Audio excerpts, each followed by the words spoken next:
وعلى آله وأصحابه ومن اتبعه إلى يوم الدين. اللهم ارزقنا فهم النبيين وحفظ المرسلين وإلهام الملائكة المقربين. Majelis Baitul Mu'min rahimakumullah.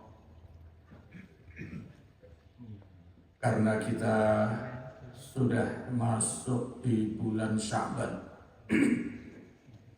maka ngaji pagi ini saya ajak jamaah sekalian membedah salah satu kitab khusus berbicara tentang bulan Sya'ban. Kitab ini judulnya Madza fi Sya'ban. Kalau diterjemahkan oleh kita ya kira-kira bahasanya Pak Sudar mungkin ada apa dengan Sya'ban, kira-kira begitu. Ini kitab ini ditulis oleh As-Sayyid Muhammad bin Alawi Al-Maliki Al-Hasani. Saya tahun 1992 sempat 2 minggu ngaji di beliau di Makkah sana. Dan ini salah satu kitab yang beliau tulis. Ada rangkaian yang sangat indah. Ketika Rajab ada peristiwa Isra Mi'raj Rasulullah Sallallahu Alaihi Wasallam, maka peristiwa penting yang terjadi di bulan Sya'ban salah satunya adalah tahwilul kiblah, yaitu perpindahan arah kiblat.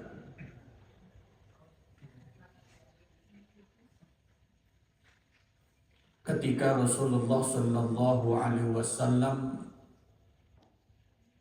masuk ke Madinah, ya, hijrah supaya runut, setelah beliau dan para sahabat mengalami apa yang disebut Amul Huzni, tahun duka cita karena embargo ekonomi dan serangan, tekanan, ancaman dari orang-orang kafir Quraisy yang makin berat. Dalam suasana seperti itu, paman beliau wafat. Tidak lama kemudian istri beliau Sayyidah Khadijah wafat. Maka beliau berada, yang dikenal berada di Amul Huzni, tahun duka cita yang sangat mendalam. Nah, setelah itu kemudian terjadi peristiwa Isra Mi'raj Rasulullah Sallallahu Alaihi Wasallam yang kemudian ditetapkan, diberikan wahyu untuk sholat 5 waktu, yang kemudian disimpulkan sholat itu adalah juga solusi problematika kehidupan. Maka kemudian beliau diperintahkan oleh Allah pada tahun ke-13 Hijriah, itu berarti beberapa saat setelah peristiwa Isra Mi'raj, diperintahkan untuk hijrah ke Madinah. Ya, diperintahkan untuk hijrah ke Madinah. Nah, Rasulullah SAW dalam mempersiapkan hijrah ini luar biasa. Ini bisa kita tiru cara-cara beliau untuk melakukan langkah-langkah yang penting, mempersiapkan ketika akan menjalani peristiwa-peristiwa penting. Yang pertama, hijrah ini sesuatu yang sangat luar biasa.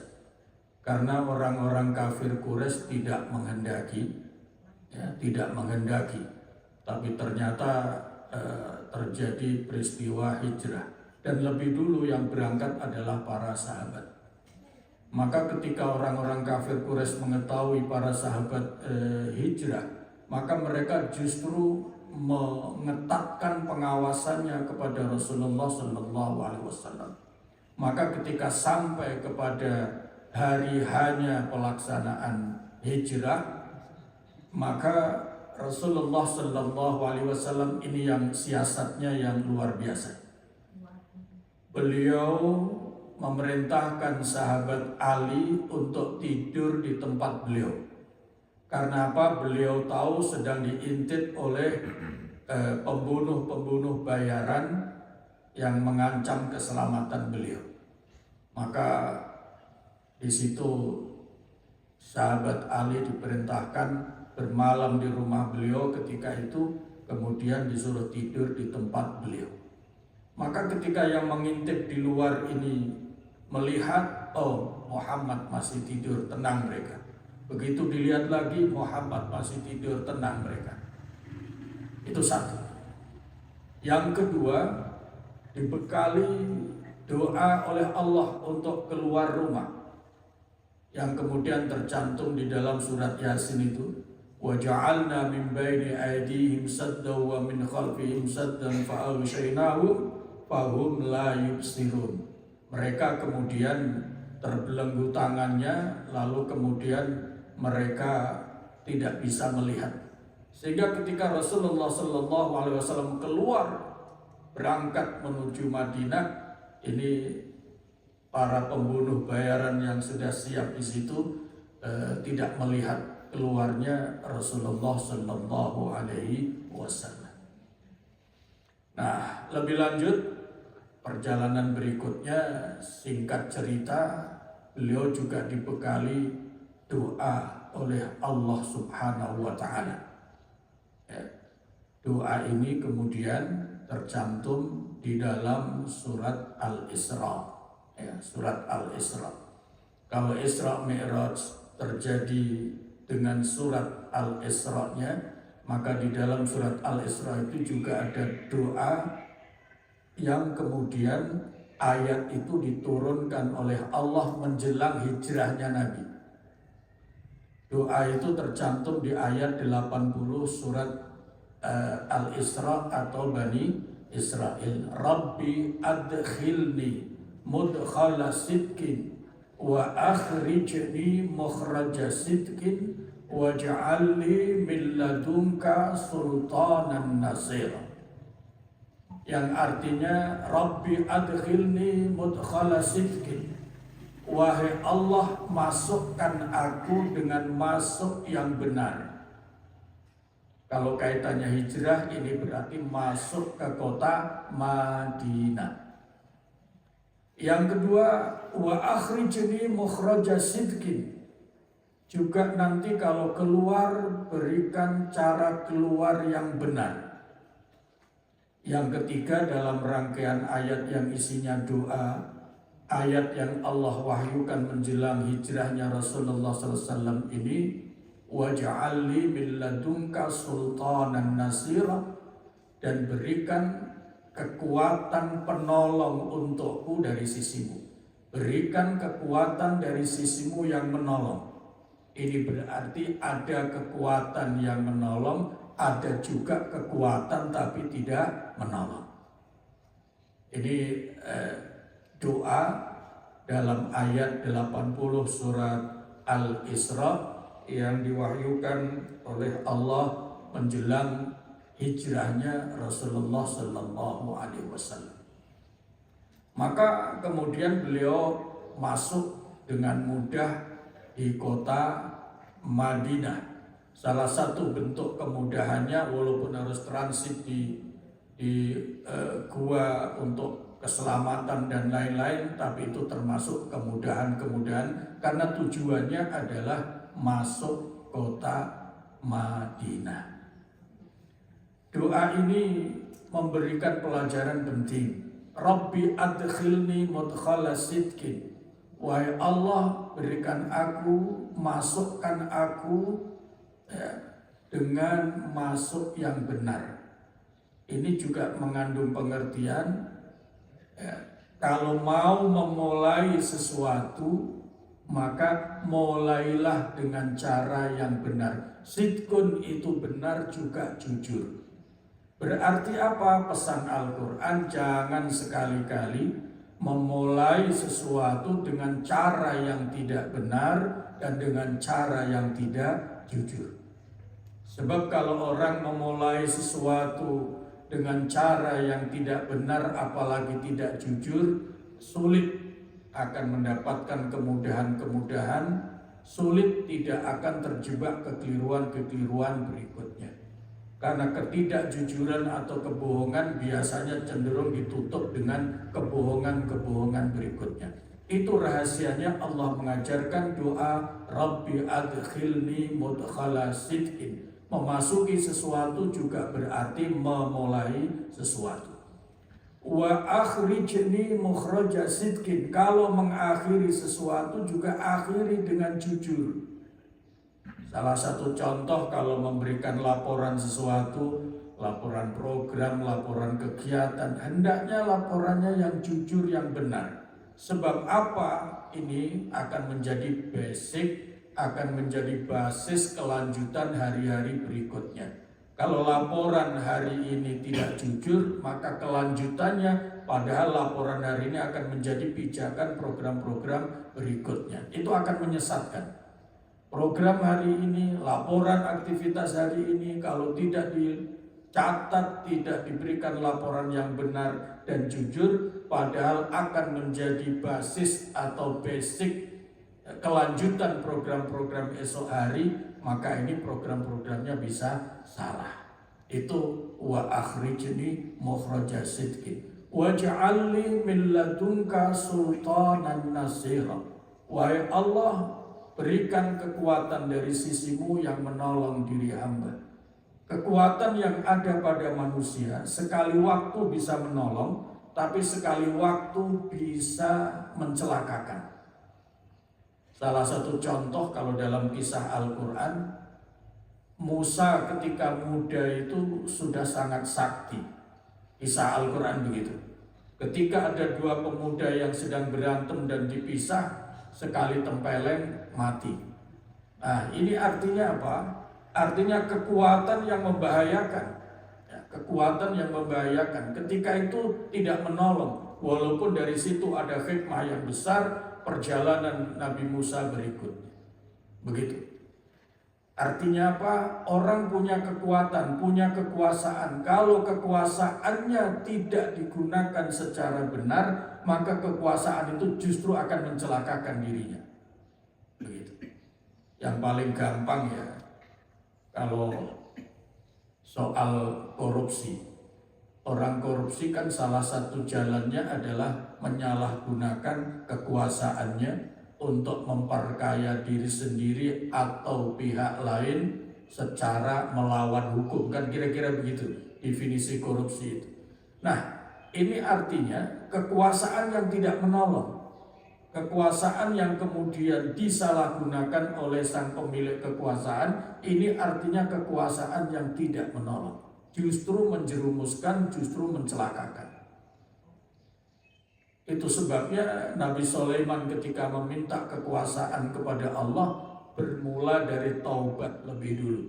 Salah satu doanya Rabbi firli wa habli mulkan la yanbaghi li ahadin min ba'di.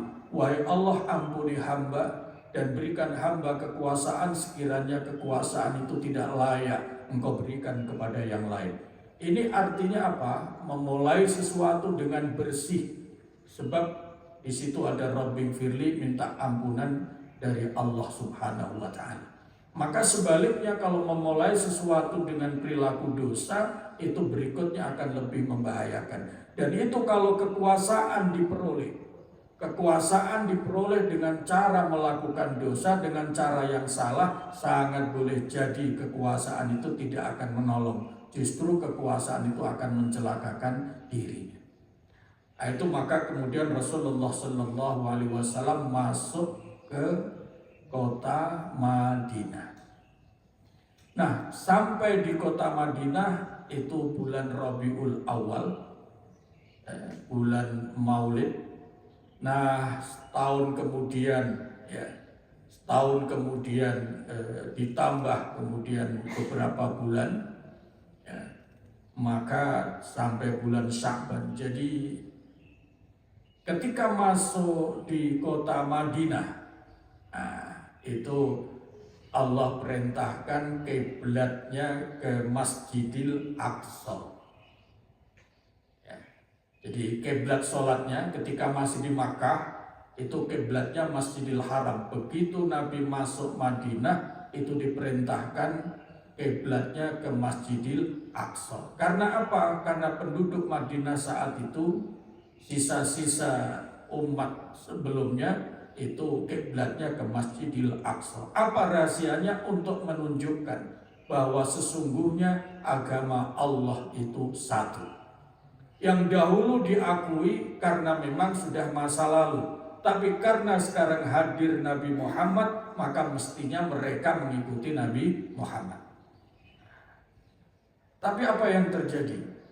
Setiap Rasulullah mau salat, itu Nabi selalu menengadahkan kepalanya setiap mau salat.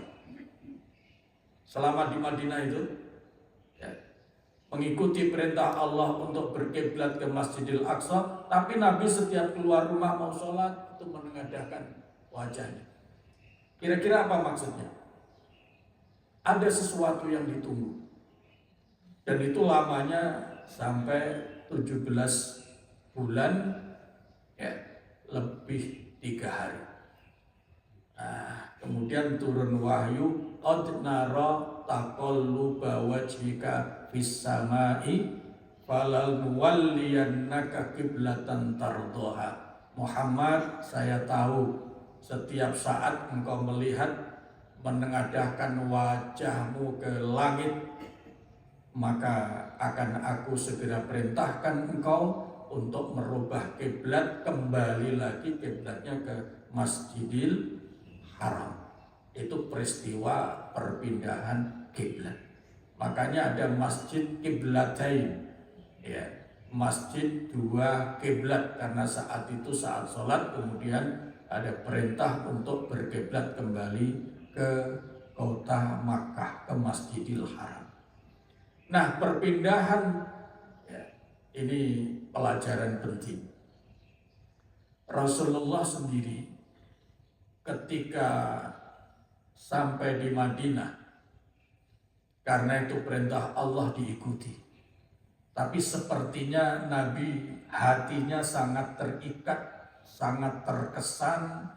Ya, kalau kita barangkali ada rasa berat hati meninggalkan Makkah, sehingga kalau baru-baru ada di tempat yang baru seperti ada rasa tidak betah. Maka Nabi saat itu juga berdoa, Allahumma habib ilaina Madinah, ya, wahai Allah, berikan kecintaanku kepada Madinah seperti engkau berikan kecintaanku kepada kota Makkah. Itu salah satu doa Nabi. Di samping itu Nabi setiap mau sholat berkiblat ke Masjidil Aqsa itu menengadahkan wajah. Nah, di situ Allah Maha tahu Nabi Muhammad Rasulullah Sallallahu Alaihi Wasallam ingin berkiblat kembali ke Masjidil Haram, maka dituruti oleh Allah. Tapi ini tidak sekaligus, sekali lagi tidak sekaligus, tapi menunggu waktu yang cukup lama sampai 17 bulan. Pelajaran pentingnya apa? Kalau berdoa Nabi saja itu doanya tidak selalu sekaligus. Nah, apalagi yang bukan Nabi. Sehingga Nabi menyatakan kalau berdoa jangan sekali-kali istijal. Istijal itu artinya memburu-buru. Jangan pernah, kata Nabi, kalau berdoa kepada Allah, jangankan terucapkan, terbersih dalam hati dan pikiran pun jangan, kata Nabi, karena Allah Maha tahu. Apa maksudnya? Kalau berdoa mohon saja kepada Allah. Meskipun sudah sekian lama berdoa, seperti belum tampak diijabahi, jangan pernah sekali-kali dalam hati, saya sudah doa tapi kok belum kunjung tiba. Saya sudah doa tapi kok nggak ada hasilnya. Saya sudah doa tapi kok tidak ada ijabahnya. Dilarang oleh Rasulullah Sallallahu Alaihi Wasallam. Karena apa? Karena para nabi sendiri juga sangat banyak doa-doanya tidak sekaligus diijabah oleh Allah. padahal mereka para nabi itu utusan Allah, kekasih Allah, orang-orang yang terpilih, apalagi yang bukan nabi. Nah, tetapi masa tunggu doa, ya, ketika berdoa kemudian menunggu, itu bukan sia-sia, ya, bukan sia-sia. Nabi pernah bersabda bahwa salah satu ibadah yang utama itu adalah intizarul fardh. Jadi menunggu solusi yang Allah berikan melalui usaha dan doa kita itu termasuk amal yang disukai Allah. Jadi sabar menunggu ijabah doa itu termasuk amal. Jadi tidak ada yang sia-sia. Kalau begitu sesungguhnya ketika doa sudah dijabahi tapi dalam bentuk lain, yaitu apa?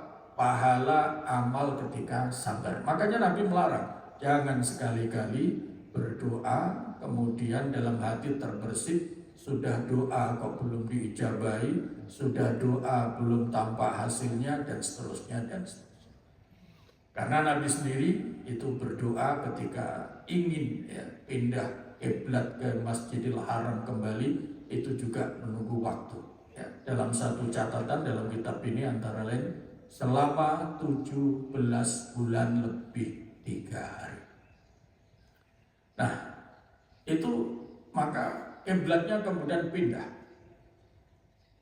Terjadinya perpindahan kiblat itu sesungguhnya juga janjinya Allah. Ini jauh lebih lama lagi. Di dalam surat Ad-Duha, surat Ad-Duha, wad-duha wal-laili idza saja ma wadda'aka rabbuka wa ma qala walal akhiratu khairul laka minal ula wala sawfa yu'tika rabbuka fatarda.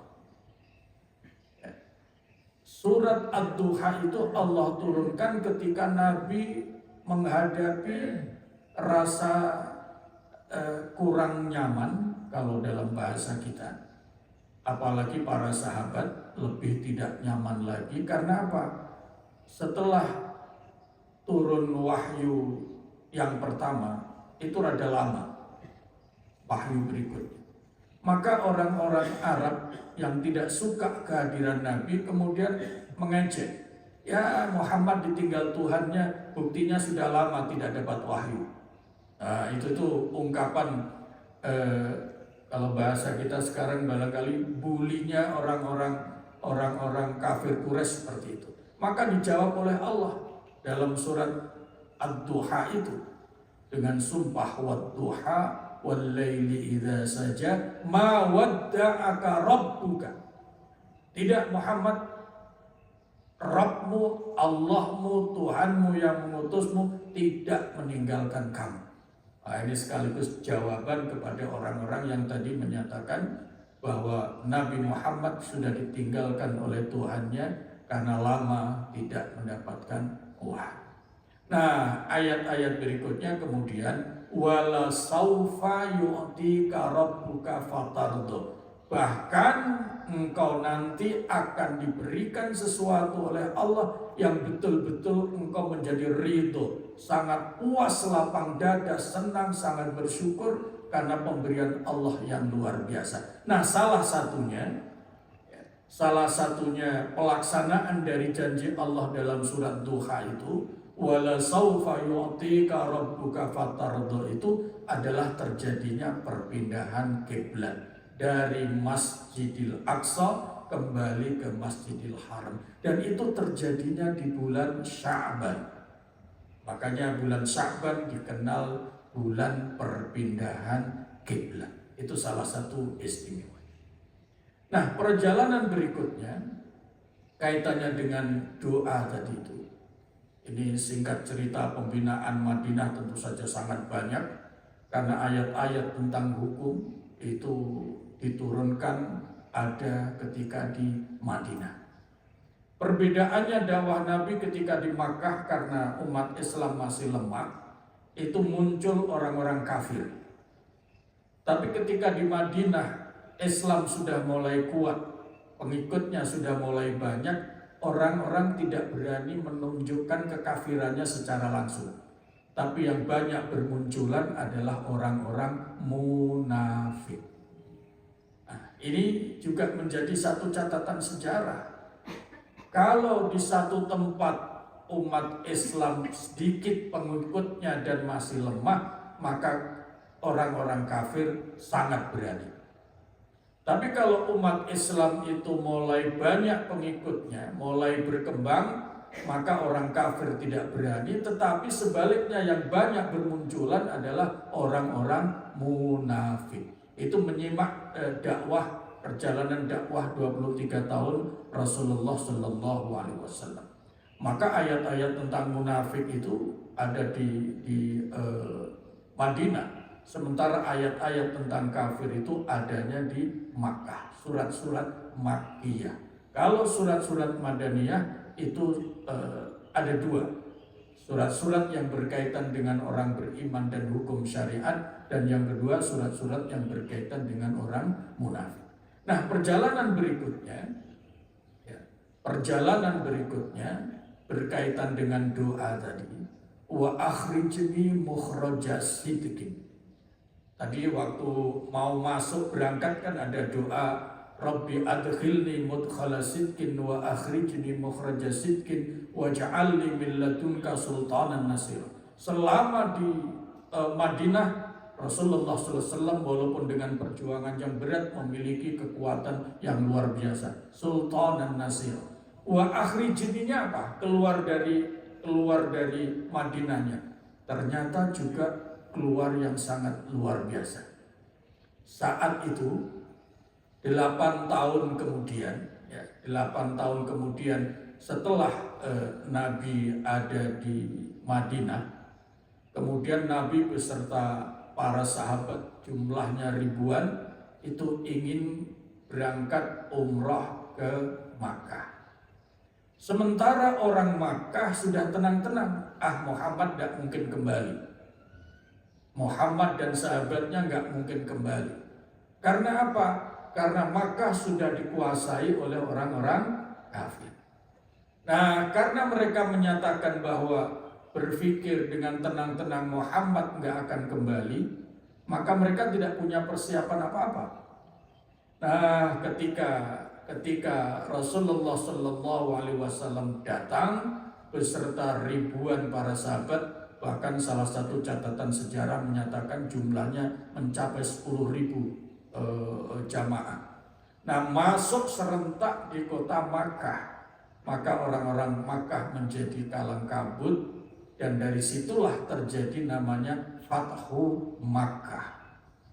Dikuasainya kembali Makkah oleh Rasulullah Shallallahu Alaihi Wasallam. Tapi ini terjadinya pada tahun 8 Hijriah, terjadinya di bulan Ramadan.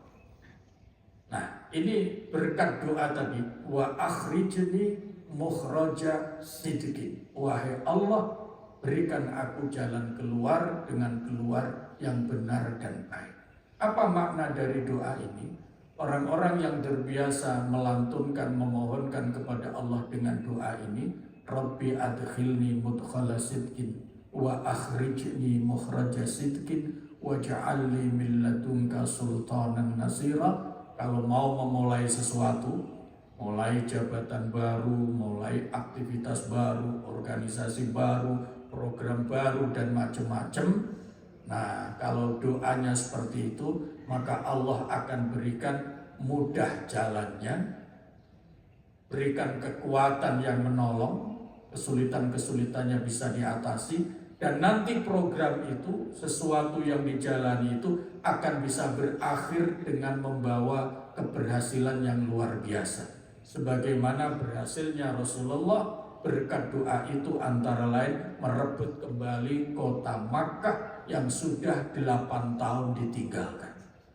Bayangkan, sudah sangat rindu kampung halaman, kemudian bisa kembali dengan jamaah yang lebih besar, dan kemudian tanpa ada perlawanan apapun karena penduduk Makkah, kafir Quraisy Makkah tidak siap.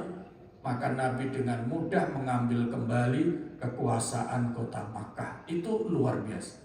Nah, peristiwa ini, peristiwa Fathu Makkah itu kemudian diabadikan dalam Al-Quran. Inna fatahna laka fathan mubina, tercantum di dalam surat Al-Fatah.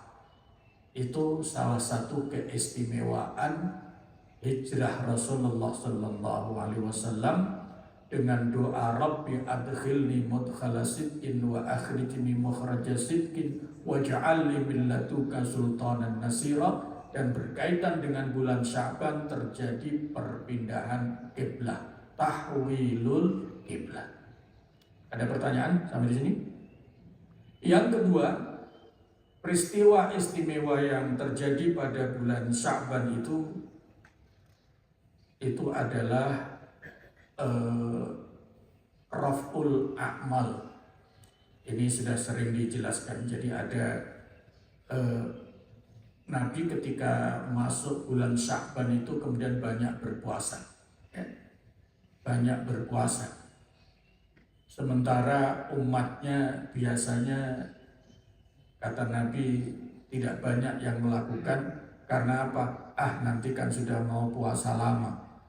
Nah, gitu. Bulan Sya'ban itu rata-rata tidak puasa. Nah, Nabi sendiri memberikan contoh puasa di bulan Sya'ban. Ketika ditanya para sahabat, ya, kenapa Rasulullah SAW berpuasa di bulan Sya'ban? Kata Rasul, bulan Sya'ban ini amal-amal diangkat, diserahkan, distorkan, ya, kepada Allah Subhanahu wa Ta'ala. Saya ingin pada saatnya amal saya diserahkan kepada Allah, saya dalam keadaan puasa. Nah, amal itu, raf'ul amal itu ada berbagai macam. Ada yang sifatnya harian, ya. Ada yang sifatnya harian, bahkan ada yang sifatnya hanya jarak jam saja. Salah satu hadis menyatakan kalau orang sholat 4 rakaat sebelum zuhur, maka itu adalah untuk membuka pintu langit, akan amal-amalnya diserahkan diangkat kepada Allah Subhanahu wa Ta'ala. Kemudian yang sifatnya harian, kalau harian terjadi 2 kali, ya.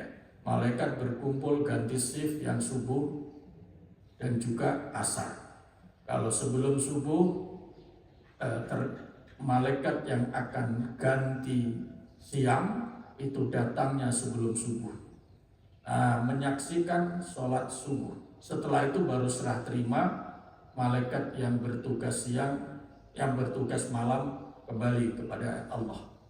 Begitu juga nanti asar, mereka datang sebelum asar yang mau ganti tugas malam, sehingga melihat umat pada sujud karena sholat. Setelah asar, malaikat yang bertugas siang kembali kepada Allah. Maka Allah Maha Tahu, tetapi Allah ingin menunjukkan rasa senangnya melihat hamba-hambanya bersujud, maka bertanya kepada malaikat, wahai malaikat, apa yang kalian lihat?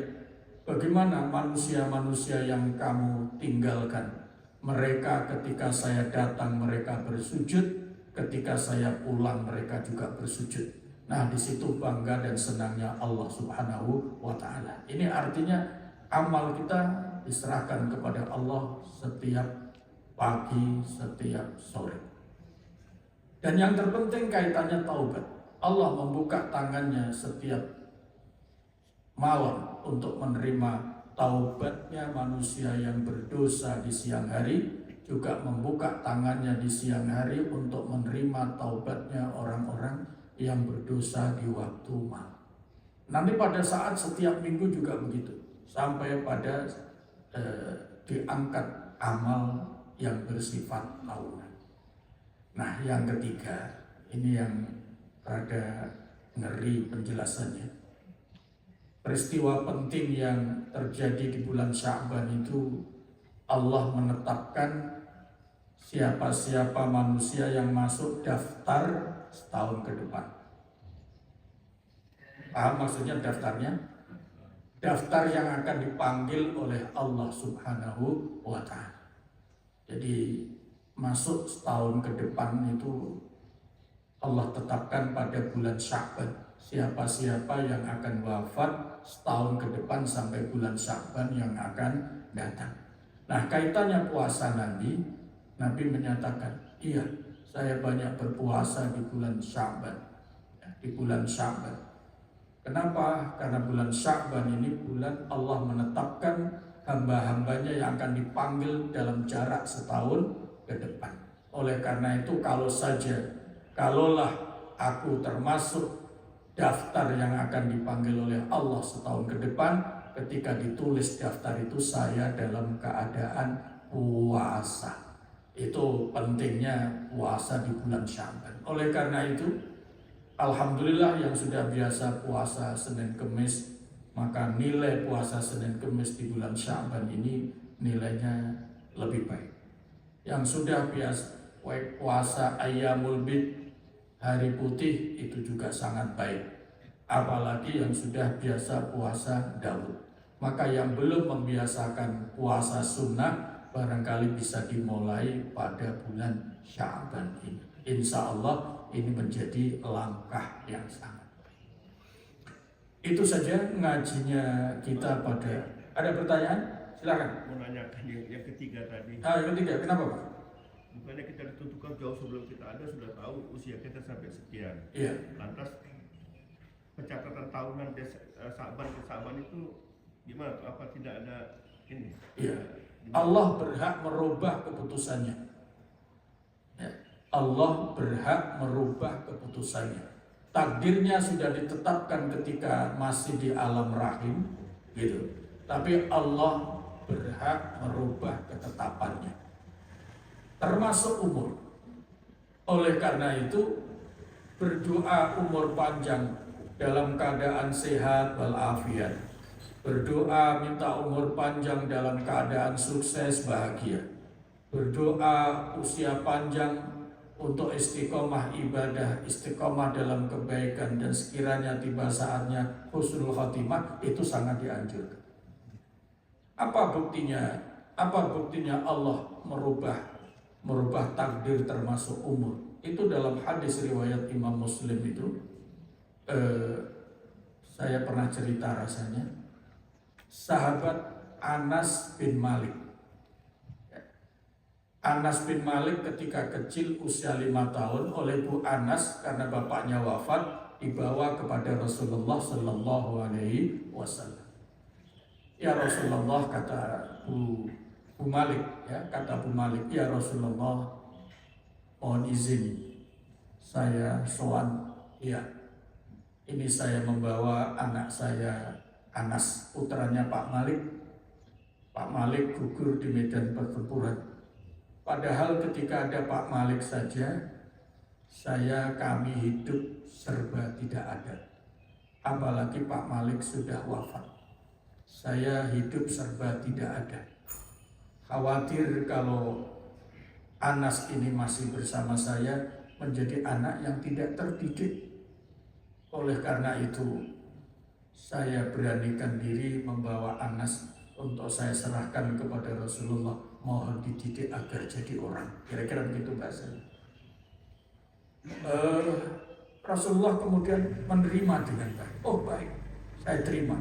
Oh, Bu Malik itu senangnya bukan main. Kemudian Anas yang masih 5 tahun itu dipeluk, dicium oleh Rasulullah Sallallahu Alaihi Wasallam. Nah, karena tujuannya sudah tercapai, menyerahkan sahabat Anas, anaknya yang masih 5 tahun, maka Bu Malik ini mau pamit. Ya Rasulullah, saya berterima kasih engkau berkenan menerima anak saya, putranya Pak Malik yang namanya Anas, masih kecil. Saya mau mohon diri pamit, tapi saya ingin mohon doamu untuk Anas, biar saya ikut mengaminkan. Nah, begitu. Itu permintaannya Bu Malik. Apa doa Nabi kaitannya perubahan umur tadi itu? Doa Nabi ternyata pertama Nabi menyatakan Allahumma akfir malahu wa waladahu. Karena curhatnya Bu Malik tadi itu, hidup serba tidak ada, maka pertama Nabi mendoakan Allahumma akfir malahu wa waladahu. Wahai Allah, jadikan Anas ini kelak menjadi orang yang banyak hartanya dan banyak anak. Itu satu. Yang kedua, wa'atil umroh, dan panjangkan usianya. Nah itu baru dia. Jadi Rasulullah mendoakan Anas bin Malik ini, yang kedua panjang umurnya. Pertanyaannya begini, apakah Nabi tidak tahu bahwa sebetulnya Anas ini kan sudah ditetapkan umurnya oleh Allah ketika di kandungan?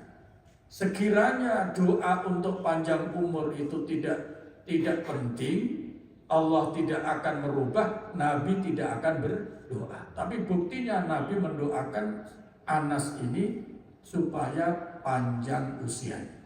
Dan yang ketiga doanya wa adkhilhul jannah, dan masukkan kelak di surga. Nah, dalam perjalanannya ternyata betul sahabat Anas ini dalam kehidupannya ternyata betul itu menjadi orang yang sangat kaya, sangat kaya. Saking kayanya itu kalau dia memberikan belanja ke ibunya, ke istrinya maksud saya, itu kalau bahasa kita seolah-olah bercanda. Ini uang kok nggak habis-habis. Ini uang kok nggak habis-habis. Saya berikan terus tapi nggak habis-habis. Ini belum habis sudah dapat lagi. Ini belum habis sudah dapat lagi. Sampai begitu. Itu melimpahnya rizkinya sahabat Anas bin Malik. Itu berkat doa Rasulullah SAW. Orang kaya, menjadi orang kaya sesuai dengan doa Nabi. Anaknya juga banyak. Dalam catatan sejarah itu, ketika wafat, keluarganya itu mencapai 300. Anaknya itu mencapai 300. Pak Rudi tidak usah tanya istrinya berapa ya. Ya, jadi tapi keluarganya menjadi keluarga besar. Begitu. Nah, kaitannya perubahan umur tadi. Ternyata sahabat Anas ini umurnya panjang. Hampir 100 tahun hanya kurang 3 bulan. Usianya sangat panjang. Nah, berkat doa Nabi tadi, wa atil umurahu, panjangkan usianya. Nah, begitu. Kemudian yang ketiga, wa atilhul jannah, jelas Nabi minta supaya Anas, sahabat Anas masuk surga, itu jelas diijabahi oleh Allah Subhanahu wa ta'ala. Makanya, nah sejak saat itu, karena sahabat Anas ini kecilnya selalu bersama Nabi, maka riwayat hadisnya itu banyak. Ya, sering kan Anas. Anak kecil itu kan kalau melihat peristiwa kan sangat berkesan. Ya. Kita yang sudah tidak muda lagi aja begini, ini kenangan-kenangan masa kecil masih ingat. Ya, nasihat-nasihat orang tua masih melekat pada kita. Sahabat Anas juga begitu kira-kira. Karena beliau menyertai Nabi sejak usia 5 tahun, maka apapun yang dilakukan Nabi, baik urusan keluarga, perjuangan, nasihat, syariat, ibadah dan lain-lain, nah itu sangat melekat sehingga riwayat hadisnya sangat banyak. Nah itu menunjukkan bahwa umur memang sudah ditetapkan oleh Allah ketika di alam rahim, ketika bayi dalam rahim usia 120 hari, tapi Allah berhak merubahnya. Nah, ini tidak kemudian wah kalau begitu Allah tidak konsisten, tidak. Justru di situ menunjukkan kekuasaan Allah Subhanahu wa ta'ala. Jadi Pak Rudi jangan berpikir wah kalau begitu Tuhan tidak konsisten loh, merubah-rubah keputusan seenaknya sendiri. Tidak, itu justru hikmahnya dua, menunjukkan kemaha-kekuasaannya Allah dan memberikan kesempatan hambanya untuk selalu mohon dan berdoa. Karena apa? Karena Allah itu senang kalau banyak diminta, berbeda dengan manusia. Allah itu senang kalau banyak diminta dan tidak suka kalau hamba tidak mau memohon kepada Allah. Sebaliknya manusia senang kalau tidak diminta, kalau diminta lebih dari 3 kali, nah itu sudah mulai tidak suka dengan banyak permintaan. Begitu Pak Rudi? Baik, ada lagi? Nanti kita sambung insya Allah Pak. Iya, silakan Bu. Kalau waktu Isra Mi'raj itu kan perintah sholat. Sebelum Nabi itu apakah Nabi sebelumnya sholatnya bagaimana? Sholatnya sholat syariatnya masing-masing. Sholatnya masing-masing. Jadi itu dalam dalam catatan sejarah sangat banyak. Nabi sendiri sholatnya sudah ada, tapi sholatnya sholat malam. Sehingga tahajud itu lebih awal dibandingkan sholat 5 waktu. Tapi bagi Nabi, ya, tapi bagi Nabi. Baik, nanti kita lanjutkan pada kajian yang akan datang. Allahumma anfa'na bima 'allamtana wa 'allimna ma yanfa'una wa zidna ilma. Alhamdulillahi ala kulli hal wa na'udzu billahi min hali ahli nar. Allahumma barik lana fi Rajab wa Sya'ban wa ballighna Ramadan. Rabbana atina fid dunya hasanah wa fil akhirati hasanah wa qina adzabannar. Walhamdulillahi rabbil alamin. Assalamualaikum warahmatullahi wabarakatuh.